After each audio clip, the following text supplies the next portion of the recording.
ದೇವರ ನಾಮಕ್ಕೆ ಮಹಿಮೆ ಆಗಲಿ. ಸೊ ದೇವರು ಈ ದಿನ ಮಾತಾಡುವಂಥ ಒಂದು ವಾಕ್ಯ ತುಂಬಾ ಆಶೀರ್ವಾದಕರವಾಗಿದೆ. ಯಾಕಂದರೆ ದೇವರು ಹೇಳುವಾಗ ಅಥವಾ ಹೇಳಿಸುವಾಗ ಕೇಳುವಂಥದ್ದು, ಅದನ್ನು ಅರ್ಥ ಮಾಡಿಕೊಳ್ಳುವಂಥದ್ದು, ಅದನ್ನು ಆಲಿಸುವಂಥದ್ದು ನಮಗೆ ದೇವರು ಕೊಟ್ಟ ಒಂದು ಕೃಪೆ. ಹಲ್ಲೆಲೂಯಾ. ಎಷ್ಟೋ ಜನಗಳಿಗೆ ಇವತ್ತು ಕಿವಿ ಕೇಳಿಸಲ್ಲ. ಹೌದಾ? ನಿಮ್ಗೆ ಕೇಳಿಸ್ತದ? ನಾನು ಹೇಳಿದ್ರೆ ನಿಮ್ಗೆ ಕೇಳಿಸ್ತಾ ಇದೆಯಾ? ಸಣ್ಣ ಮರ ಏನಿಗೆ ಅಂತ ಇಲ್ಲ, ಹಿಂಗನ್ನೇ ಕೇಳಿಸ್ತದ?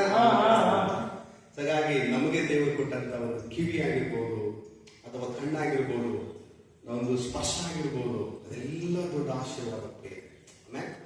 ಬಾ ಕುರುಡ ದೇವರ ಬಳಿಗೆ ಬಂದು ಕೇಳ್ತಾನೆ, ಸ್ವಾಮಿ ಒಂದೇ ಒಂದು ಬಾರಿ ನನ್ನ ಮುಟ್ಟು ದೇವರಂತ ಕೇಳ್ತಾನೆ. ಅವನೇನು ಕೇಳಲ್ಲ, ನನ್ನನ್ನು ಕಣ್ಣು ಕೊಡು ಅಥವಾ ನನಗೆ ಆಶೀರ್ವಾದ ಮಾಡು, ಏನು ಕೇಳಲ್ಲ. ಅವನು ಕೇಳಿದ್ರೆ ಗೊತ್ತಾ, ಒಂದೇ ಒಂದು ಸಾರಿ ನನ್ನನ್ನ ಮುಟ್ಟುತ್ತೇವೆ. ಅವನು ಗೊತ್ತು, ದೇವರು ನನ್ನನ್ನು ಸ್ಪಷ್ಟ ಮಾಡಿದ್ರೆ ನನಗೆ ಸೈತಾನು ಕಟ್ಟಿರುವಂತ ಎಲ್ಲ ಕಟ್ಟುಗಳು ಬಿಚ್ಚೋಗುತ್ತೆ ಅಂತ. ಅದಕ್ಕೆ ಅವನು ಯೋಚನೆ ಮಾಡಿ ಕೇಳ್ತಾನೆ. ಅವನು ಕಣ್ಣಿಲ್ಲ, ಇಡೀ ಕತ್ತಲೆ, ಭೂಮಂಡಲಿ ಅವನಿಗೆ ಕತ್ತಲೆ ಆಗಿ ಕಾಣ್ತಾ ಇದೆ.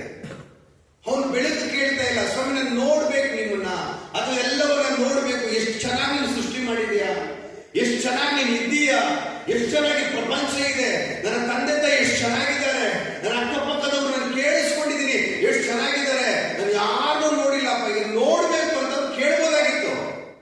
ಆದ್ರೆ ಅವನೇನ್ ಕೇಳ್ತಾನೆ ಗೊತ್ತಾ, ಒಂದೇ ಒಂದು ಸಾರಿದವರೆ ನನ್ನನ್ನ ಸ್ಪರ್ಶ ಮುಟ್ಟು ಸ್ವಾಮಿ.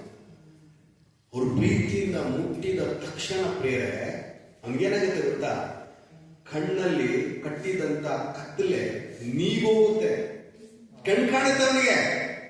ನೋಡ್ರಿ, ದೇವರು ಮುಟ್ಟಿದಕ್ಕೆ ಅವನು ಪ್ರಪಂಚ ನೋಡ್ದ, ಸಂಬಂಧಿಕರು ನೋಡ್ದ, ಭೂಮಂಡಲ ನೋಡ್ದ, ಯೇಸುವನ್ನೇ ನೋಡ್ದ. ಯಾವುದೋ ಒಂದು ನಮ್ಮನ್ನ ಕಟ್ಟಿದಾಗ ನಾವು ಅದನ್ನ ಬಿಚ್ಚುವಂತ ಕೇಳಲ್ಲ, ಇನ್ಯಾವುದು ನಾವು ಕೇಳ್ತೀವಿ. ಯಾವುದೋ ಒಂದು ನಮ್ಮನ್ನ ಆವರಿಸಿಕೊಂಡಾಗ ಅದನ್ನ ಬಿಡಿಸುವಂತ ಕೇಳಲ್ಲ, ಏನೋ ಒಂದು ಕೇಳ್ತೀವಿ.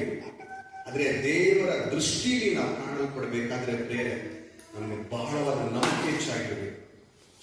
ಅದನ್ನ ವಾಕ್ಯವನ್ನ ಕೇಳ್ತೀವಿ, ಸ್ತೋತ್ರ. ಅದನ್ನ ವಾಕ್ಯವನ್ನ ಆಲಿಸ್ತೀವಿ, ಸ್ತೋತ್ರ. ಅದರಂತೆ ನಡೆಯೋದು ಬಹಳ ಕಷ್ಟ. ಹಾಗಾಗಿ ನಾವು ದೇವರ ಸನ್ನಿಧಾನದಲ್ಲಿ ವಾಕ್ಯದ ಮಕ್ಕಳಾಗಿ ನಾವು ಕಾಣಲ್ಪಡಬೇಕು. ಇಲ್ಲಿ ದೇವರು ತುಂಬಾ ಚೆನ್ನಾಗಿ ನಮ್ಮ ಹತ್ರ ಮಾತಾಡ್ತಾ ಇದ್ದಾರೆ. ಕೀರ್ತನೆ ಕಡೆಗೆ ನಮ್ಮ ವೇದವನ್ನ ತಿರುಗಿಸಿಕೊಂಡ್ರಿ. 91ನೇ ಕೀರ್ತನೆಯಲ್ಲಿ ಒಂದು ವಾಕ್ಯವನ್ನು ಓದಿ. 91ನೇ ಕೀರ್ತನೆ